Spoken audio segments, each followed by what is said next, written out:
पिछली क्लास तक हमने वर्टिकल सर्कल के अंदर जो मोशन था उसको बहुत अच्छे से देखा। उसके ऊपर ने क्वेश्चंस करें। हमने देखा कि कैसे वर्क पार एनर्जी के कॉन्सेप्ट कंजर्वेशन ऑफ एनर्जी को हम किसके ऊपर अप्लाई करते हैं। एक पर्टिकुलर वर्टिकल सर्कल में अगर वर्टिकल प्लेन में कोई सर्कुलर मोशन अगर देखने को मिल रहा है तो वहां पर हम इन कॉन्सेप्ट्स को कैसे अप्लाई करते हैं हमने पिछली क्लास में देखा। आज की क्लास में हम दो नए कॉन्सेप्ट्स को पढ़ेंगे, and that is conservative force and non-conservative force.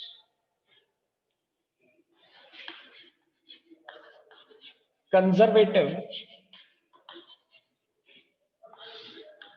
and non-conservative. Conservative force and non conservative force दोनों की बात करेंगे, तो दोनों को मैंने यहां पर एक बार मेंशन कर दिया। Now what do you mean by conservative force? For example मेरे पास ये ग्राउंड है, this is the ground, and ground पे I have placed one object. So this is one object which I have placed on the ground. This is one object which I have placed on the ground. Ground पे मैंने इस object को place किया। Now what I have done, मैंने इस object को पहले lift किया ऐसे, फिर मैं इसको इधर लेके गया ऐसे, फिर मैं यहाँ से इसको ऐसे लेके गया, फिर मैं इसको इधर लेकर आया, फिर मैं इसको ऊपर लेके गया, फिर मैं इसको इधर लेकर आया और फिर यहाँ फाइनली ले आया। दैट मीन्स मैंने इस ऑब्जेक्ट को कैसे मूव करवाया, पहले इसको ऊपर मूव करवाया, फिर लेफ्ट लेके गया, फिर ऊपर, फिर इधर राइट, फिर ऊपर, फिर लेफ्ट, फिर ऊपर। अगर कोई मुझसे पूछे कि यहां पर particular potential energy at the top कितनी होगी, तो वी नो दैट कि पोटेंशियल एनर्जी निकालने के लिए हमारे पास फॉर्मूला होता है mgh। एंड अगर इसको देखा जाए तो ये देखिए h हाइट कहां से है, इनिशियली ग्राउंड से। इसको ध्यान से देखो, जो भी पाथ इसने ट्रेवल किया, पाथ इसने कैसा ट्रेवल किया, ऐसे ऊपर, फिर इधर, फिर ऊपर, फिर इधर, फिर ऊपर, फिर इधर, फिर ऊपर। दैट मीन्स कि कोई भी पर्टिकुलर पाथ हो जाए, कुछ भी हो जाए, उस पर डिपेंड नहीं करता कि potential energy at the top most point कितनी होगी। ठीक है, potential energy at the top most point उतनी ही निकल के आ रही है जितनी मैं अगर इसको डायरेक्टली एच हाइट पे ले जाता, तो भी पोटेंशियल एनर्जी mgh ही आती। ठीक है, दिस इज हैपनिंग बिकॉज यहां पर जो भी पोटेंशियल एनर्जी जो भी बॉडी के अंदर पोटेंशियल एनर्जी स्टोर हो रही है वो किसके अगेंस्ट स्टोर हो रही है, ग्रेविटेशन फोर्स के अगेंस्ट, ग्रेविटेशनल फोर्स के अगेंस्ट। और जो भी ग्रेविटेशन फोर्स है that is a conservative force. Conservative force का मतलब क्या होता है कि जो भी वर्क डन है बॉडी पे, ग्रेविटेशन फोर्स एक कंजर्वेटिव फोर्स है। बॉडी के ऊपर जो भी वर्क डन है वो पाथ पे डिपेंडेंट नहीं है, वो सिर्फ और सिर्फ इनिशियल पोजीशन और फाइनल पोजीशन पे ही डिपेंडेंट है, बिल्कुल भी पाथ से कोई भी फर्क नहीं पड़ता। देखो पाथ पहले कैसे था, स्ट्रेट लाइन। सेकंड केस में पाथ कैसा है, ऐसे देखो turns and twist and turns. So दोनों ही केसेस में path is different but initial and final position is the same. If the initial and final position is same, then the work done only depends upon the initial and final position, does not depend upon path, and that type of force is known as conservative force. अब कोई अपन से पूछे कि sir ऐसा हो क्यों रहा है, ठीक है, दिमाग में सवाल आता है सर ऐसा क्यों हुआ, वाई यहाँ पर पाथ की डिपेंडेंसी नहीं है। देखो जब पार्टिकल यहाँ पर था दैट मींस मूवमेंट इसका इस तरफ हो रहा था टुवर्ड्स लेफ्ट, ऐसे ऊपर लेके गया फिर ये लेफ्ट आ रहा है, that means displacement is towards left, but the gravitation force is acting towards the downward direction. बीच में एंगल कितना है, 90 डिग्री। देखो डिस्प्लेसमेंट है टुवर्ड्स लेफ्ट, बीच में एंगल कितना, 90 डिग्री। इसका मतलब अगर कोई पूछे कि भाई यहां से ए पॉइंट से बी पॉइंट तक का वर्क डन कितना होगा, तो हम बोलेंगे 0 होगा। ठीक है, इसी तरीके से ये सी पॉइंट से डी पॉइंट तक का वर्क डन अगर देखा जाए तो इसमें भी डिस्प्लेसमेंट है टुवर्ड्स राइट, बट फोर्स कहां है, नीचे की तरफ, वर्टिकली डाउनवर्ड। तो सीडी पॉइंट के लिए भी, सीडी पाथ के लिए भी वर्क डन कितना हो जाएगा, 0 हो जाएगा। ऐसे ही जो हॉरिजॉन्टल पाथ है उनके लिए तो वर्क डन 0 है, सिर्फ वर्क डन किसके लिए कैलकुलेट करना पड़ा है, वर्टिकल पाथ के लिए। इसीलिए यहां पर सिर्फ इनिशियल और फाइनल पोजीशन से डायरेक्टली वर्क डन कैलकुलेट हो जाता है, और पाथ पे डिपेंडेंट नहीं होता, all those types of forces which whose work does not depend upon the path taken by the body, it only depends upon initial and final positions, that type of force or those forces are known as conservative force. So ऐसे forces whose work done only depends upon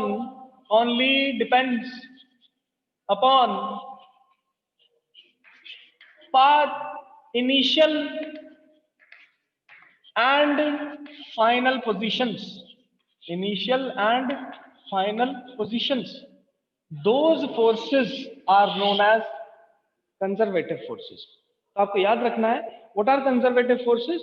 Whose work done only depends upon the initial and the final position, does not depend upon any type of path taken by the body. Non conservative क्या हो जाएगा? Non conservative इसका उल्टा हो जाएगा. तो those forces whose work done depends upon the path taken by the body, upon the path taken by the body is called non-conservative force. So that particular force which is having its work done only depend upon initial and final position, उसी को अपन बोलेंगे conservative, और जो कि path पे depend करेगा उसको बोलेंगे नॉन कंजर्वेटिव.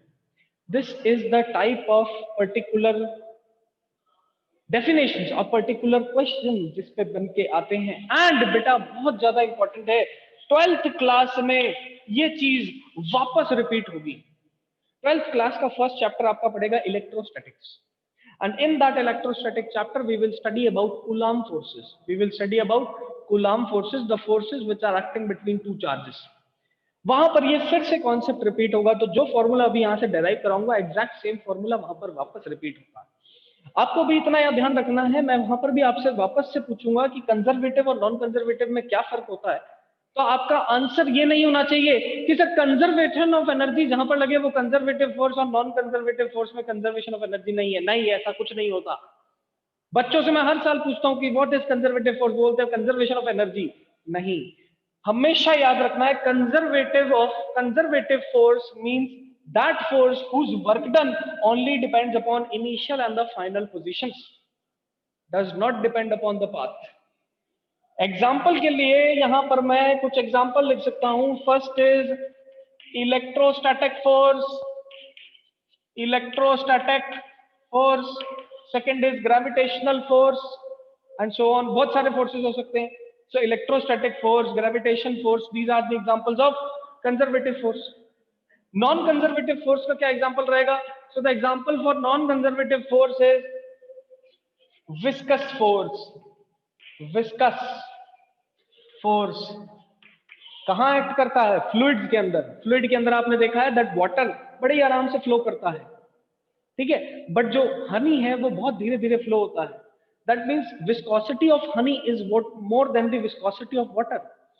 एंड वहां पर उस पर्टिकुलर ऑब्जेक्ट का, उस पर्टिकुलर फ्लूइड का फ्लो कम हो रहा है, धीरे हो रहा है हनी का.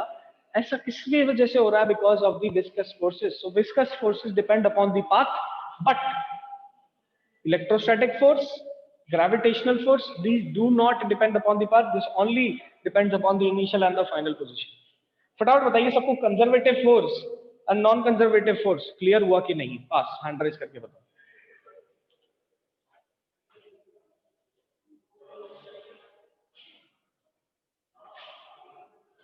Yes, fast everyone.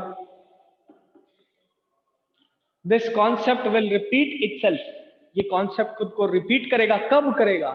This concept will repeat itself in 12th class. Now अब जो फॉर्मूला डेराइव करने जा रहे हैं, that is most important formula of your 11th class work power energy chapter, and you will find the question over this formula in your NEET examination and in your JEE examination this year. आप इस साल के JEE और NEET के अंदर देख लेना 2021 के कि जो फॉर्मूला अब मैं कराने जा रहा हूं उस फॉर्मूले पे क्वेश्चन आता है कि नहीं आता है. चलिए,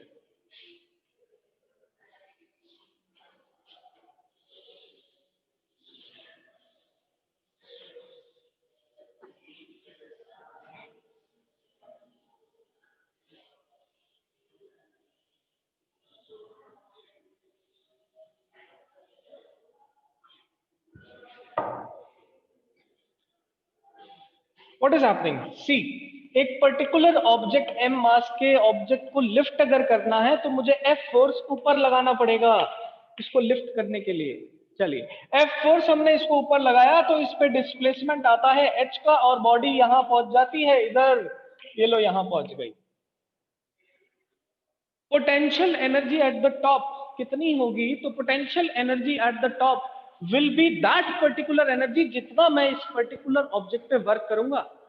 मैंने आपको शुरुआत में ही बताया था that work and energy are correlated and whatever work I am doing on the system that is equal to the change in energy, और इसी को अपन क्या कहते हैं, वर्क एनर्जी थ्योरम कहते हैं। So what is work energy theorem, so work energy theorem says whatever work I am doing on the system that is equal to the change in energy, that is equal to the change in energy of the system. So initially when it is at ground the potential energy initial is 0, but I am applying some force over it and there is some displacement, so we can say that whatever work I am doing on this particular system getting stored in the form of potential energy। और यहाँ पर work done कितना आता है बेटा, work done आता है force into displacement, force is F into h and f should be minimum किसके बराबर, mg के बराबर। सो अपन यहाँ लिख सकते हैं mgh is the work done, और इतनी ही पोटेंशियल एनर्जी टॉप पे स्टोर हो जाती है, ये हम पहले भी देख चुके हैं इस चैप्टर के अंदर,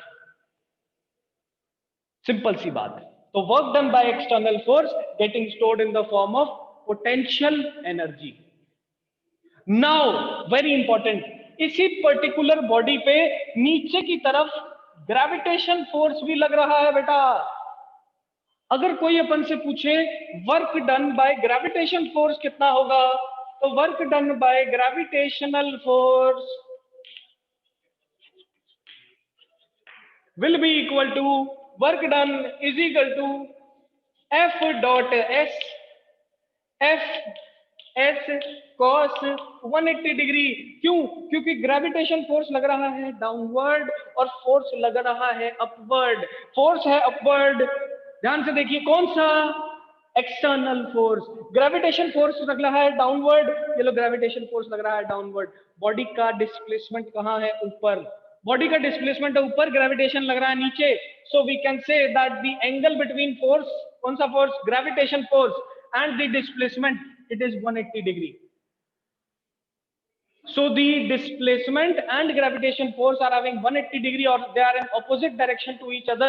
So we can say the work done will be negative of this. Cos 180 is -1. Now gravitation force is mg only, so we can say this is mgh. Now this is work done by gravitation force. अब देखिए ध्यान से बेटा समझिए, external force ने जितना work done किया, gravitation force ने उसका नेगेटिव वर्क डन किया। We know that gravitation force is conservative force, we know that gravitation force is conservative force. It only depends upon the path taken, sorry, it only depends upon the initial and the final position, it does not depend upon the path, it is a conservative force. देखिए जितना gravitation का work done आ रहा है उसका negative body के अंदर किस form में स्टोर हो रहा है, पोटेंशियल एनर्जी के फॉर्म में। जितना ग्रेविटेशन का वर्क डन आ रहा है उसका नेगेटिव पोटेंशियल एनर्जी के फॉर्म में स्टोर हो रहा है। तो यहीं से एक स्टेटमेंट निकल के आता है, और वो स्टेटमेंट बहुत इंपॉर्टेंट स्टेटमेंट है पूरे चैप्टर का, and that particular statement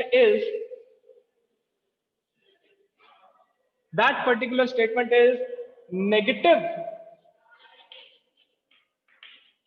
of work done of conservative force on any system gets stored in the form of potential energy in the system। देखिए हमने बोला एक्सटर्नल वर्क डन जितना किया वो वर्क डन बॉडी में potential energy के form में store हो गई, लेकिन जो भी कंजर्वेटिव फोर्स था उसका वर्क डन तो नेगेटिव आया, उसका वर्क डन नेगेटिव आया, तो we can say negative of the work done of the conservative force on any system is equal to the potential energy of the system. जो भी work done यहाँ conservative force कर रहा है उसका negative body के अंदर पोटेंशियल एनर्जी के फॉर्म में स्टोर हो रहा है। So we can say that we know that formula of work done is what? Formula is work done integration F conservative into dx minus में, देखो negative of the work done of conservative force should be equal to the potential energy. अगर मैं यहां से integration को remove करूं तो ये बन जाएगा du is equal to minus of F C D R, लिख देते हैं dr। सो कंजर्वेटिव फोर्स की वैल्यू अगर मुझे कैलकुलेट करनी हो तो आप negative of du by dr कर सकते हैं, and this means that differentiating potential energy with respect to displacement vector, differentiating potential energy with respect to displacement gives the conservative force.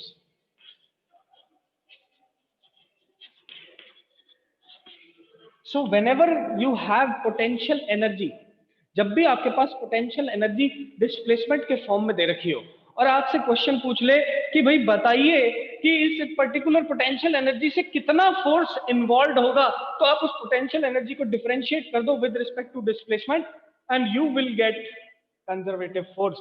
उसके आगे क्या लगाना पड़ेगा? नेगेटिव। कौन सा कॉन्सेप्ट यूज किया? Negative of work done of conservative force gets stored in the form of potential energy in the system, and this is the most important concept of this particular chapter. फटाफट अगर ये बात सबको clear हुई है तो एक बार हैंड रेज करके मुझे बता दीजिए।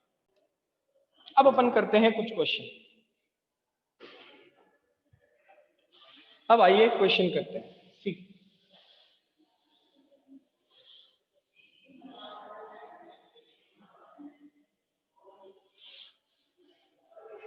इसी पे बेसिक क्वेश्चन करेंगे। Question says the potential energy, the potential energy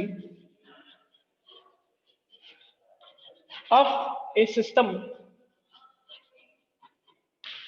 is given by ux is equal to x square plus 2x plus 1 joules.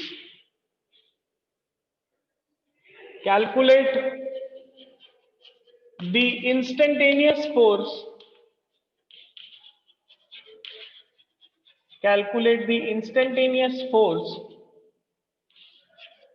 at x equal to 2 मीटर। ये क्वेश्चन मेरे पास प्रोवाइडेड है, मेरे को पोटेंशियल एनर्जी का function provided है, मुझसे पूछा है फोर्स की वैल्यू बताइए, इंस्टेंटेनियस फोर्स की value at x equal to 2 meters. What we will do, फटाफट आप हैंड रेज करके मुझे बताइए what can we do in this particular question. First those who can tell me कि सर ऐसे निकाल लेंगे। We know that we have to check the displacement. See what is the force is? Force is equal to minus of d by dx. Now what is potential energy? Potential energy in this particular question is x square plus 2x plus 1. Differentiating it, we will get minus of 2x plus 2 और आगे 1 हो जाएगा 0. This is the differentiation. And we have been asked कि भाई x equal to 2 metre पे ये बताइए कितना फोर्स है, इंस्टेंटेनियस फोर्स। सो x की वैल्यू 2 पुट करते ही we will get the instantaneous force as -6 Newton. Now what do you mean by this negative sign? This negative sign denotes that the direction is opposite. That the direction is opposite. So आपको clearly समझ में आ रहा है that किस तरीके से हम लोग with the help of potential energy calculate कर सकते हैं कितना कंजर्वेटिव फोर्स बॉडी पे एक्ट कर रहा है। Conservative force is that type of force which only depends upon the initial and the final position. Conservative force only depends upon the initial and the final position. But non conservative force depends upon the path. जो path take करेगा body, जो भी path use करेगा उस path पे depend करेगा non conservative force का work done. But conservative force का वर्क डन किस पे डिपेंड करता है? सिर्फ इनिशियल और फाइनल पोजीशन पे, बस। इससे अपन ने रिलेशन निकाला, force is equal to minus D U by D R. R is the displacement vector, U is the potential, F is the force. Simple सी बात है, सिंपल सा मेथड है, आपको इसको समझ जाना है और कैसे क्वेश्चंस करने हैं आपको क्लियर हो चुका है। This question has been asked in your NEET examination once. एक नीट एग्जामिनेशन में पूछा जा चुका है। I don't know the year but this has been asked. तो आपको समझ में आ रहा होगा कि किस तरीके से आपको फोर्स निकालना है। अगर यहां तक सबको क्लियर है तो फटाफट एक बार हैंड रेज कर दो, फिर अपन कोलिजन्स पे चलें फास्ट।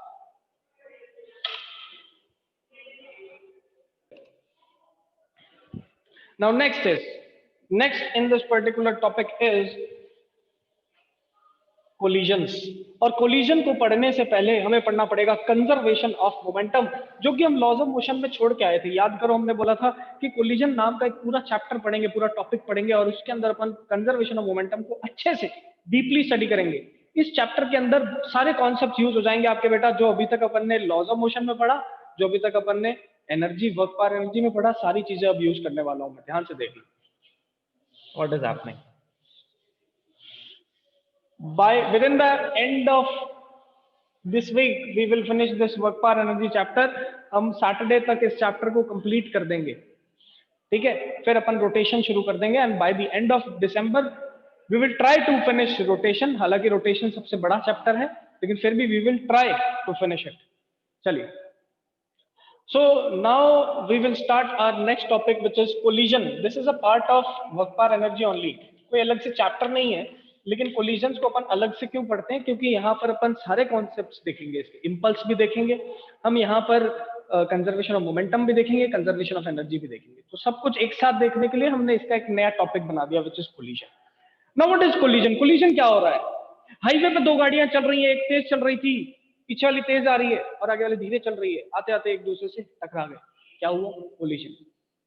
फुटबॉल खेल रहे हैं दो प्लेयर्स, बॉल पे ध्यान था दोनों का, दोनों बॉल को देखते हुए आ रहे थे, आके भिड़ गए। आपने क्रिकेट मैचेस को भी देखा होगा, क्रिकेट मैचेस में दो प्लेयर्स बॉल को कैच करना चाहते हैं और आके क्या कर जाते हैं? कोलाइड कर जाते हैं। सो हर किसी टाइप के कोलिजन को आपने कहीं ना कहीं देखा है, ठीक है? आपने कोलिजन स्पोर्ट्स में देखा है, आपने कोलिजन हाईवेज पे देखा है, आपने कोलिजन मूवीज वगैरह सब में देखा होगा। कोलिजन में क्या हो रहा है? दो बॉडीज आ रही हैं with certain momentum and they collide, और कोलाइड करने के बाद, टकराने के बाद वो किसी किसी डायरेक्शन में निकल जाती है, ठीक है? अब वो किस डायरेक्शन में निकलती है, कितनी वेलोसिटी से निकलती है, इसका एनालिसिस हम कोलिजन में करते हैं। ये आई इधर से बॉडी, एक बॉडी इधर से आई, ये टकराई, टकराने के बाद दोनों ऐसे निकल गए, ठीक है? ऐसे आए थे, टकरा के ऐसे निकल गए, टकरा के जैसे ही किसी डायरेक्शन में निकले तो कितनी वेलोसिटी से जा रहे हैं, कितनी एनर्जी से जा रहे हैं, कितना मोमेंटम है, ये सब की एनालिसिस हम कोलिजन चैप्टर के अंदर करेंगे। अब कोलिजन चैप्टर में सबसे पहली चीज जो आती है that is conservation of momentum. Conservation of momentum। The first thing in this chapter is conservation of momentum। Now what do you mean by conservation of momentum? Conservation of momentum का मतलब क्या है? ध्यान से देखिए, एक ऑब्जेक्ट आ रहा है सामने से, धीरे धीरे चल रहा है, एक ऑब्जेक्ट पीछे से आया तेज, टकराए दोनों। तो इनको एक बार डायग्राम से बनाते हैं। ये देखो, ये पीछे वाला ऑब्जेक्ट, ये इसके आगे एक ऑब्जेक्ट चल रहा था, ये u2 वेलोसिटी से चल रहा है और ये u1 वेलोसिटी से चल रहा है। इसका मास m2 है, इसका मास m1 है, ठीक है? u1 तेज आ रहा है, ये पीछे वाला तेज आ रहा है, तेज आ रहा है तो कुछ देर बाद आके टकराएगा, टकराएगा तो ये देखो at the time of collision क्या हो रहा है, ये दोनों एक दूसरे से टकरा गए। टकराते ही m1 m2 इन पे लगे फोर्सेस, m1 ने m2 को आगे पुश किया होगा, बदले में m2 ने m1 पे पीछे फोर्स लगाया होगा। ऐसा किसने कहा? ऐसा कहा न्यूटन भाई साहब ने। न्यूटन भाई साहब कहते हैं to every action there is an equal and opposite reaction. अगर m1 ने m2 को आगे धकेला तो m2 m1 को पीछे धकेल रहा होगा। चलिए, तो इसको लिख सकता हूं फोर्स ऑन 2 ड्यू टू 1, और इसको लिख सकता हूं force on 1 due to 2, vector form में। चलिए नेक्स्ट बात करते हैं इसके अंदर। नेक्स्ट है बात, अगर मैं इसके अंदर करूं तो टकराने के बाद ये वापस से चलने लगते हैं, ठीक है। टकराने के बाद उनकी वेलोसिटीज जो है, पहले u1 u2 थी, टकरा गए, टकराने के बाद अब वेलोसिटीज थोड़ी चेंज हो गई होंगी। आप खुद इमेजिन करके देखो, दो ऑब्जेक्ट टकराए तो हो सकता है वो रुक सकते हैं, हो सकता है वो डिफरेंट डिफरेंट डायरेक्शन में चले जाएं, ठीक है। आपने जैसे ही आप एक फुटबॉल को किक करते हो तो आप कोलाइड कर रहे हो फुटबॉल के साथ, जैसे ही आपने किक किया तो फुटबॉल तो पहले रेस्ट पे थी, वो एकदम से चलने लग जाती है। So what is happening? The velocity changes due to the collision. So we can say that velocity इसकी तो हो गई v1 और इसकी velocity हो गई v2।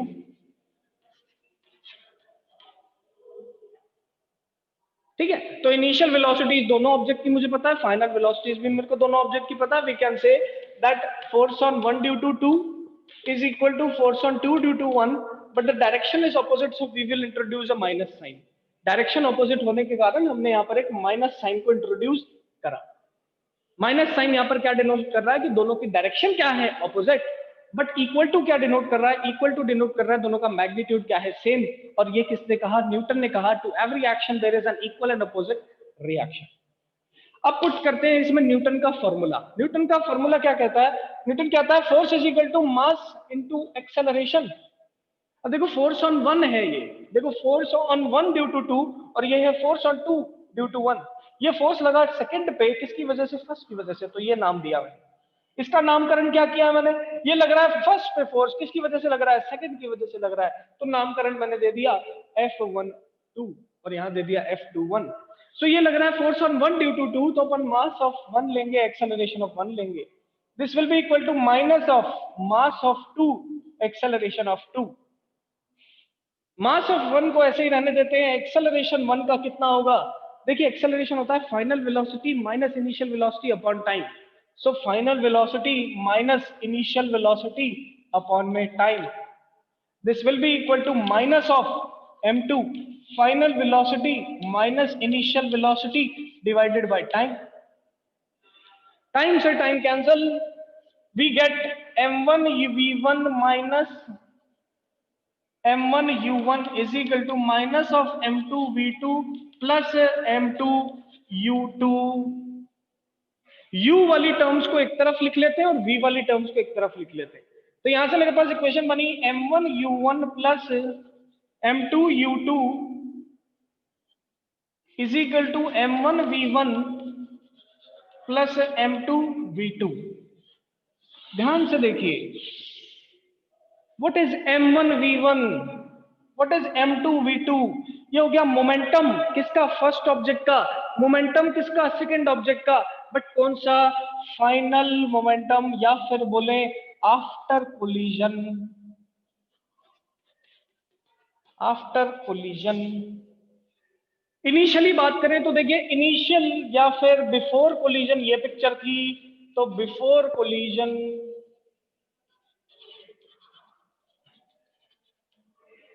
so this m1 u1 m2 u2 is the initial momentum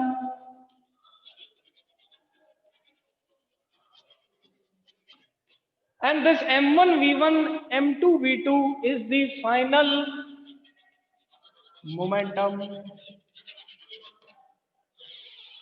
so यहां से निकल के आता है मेरे पास कंजर्वेशन ऑफ मोमेंटम, जिसके अंदर मेरे को क्या स्टेट किया गया है, दैट जो भी मोमेंटम कोलिजन से पहले था, बिफोर कोलिजन था, वो मोमेंटम कोलिजन के बाद भी रहना चाहिए। किसने प्रूव करके बताया, न्यूटन ने प्रूव करके बताया। कौन से लॉ को यूज करके प्रूव करके बताया, तो थर्ड लॉ को यूज करके प्रूव करके बताया कि every action has an equal and opposite reaction. और वहां से अपन कह सकते हैं for any system the initial momentum will be equal to the final momentum and this is known as conservation of momentum given by Newton's third law। फटाफट बताइए यहां तक सबको क्लियर है कि नहीं, फास्ट।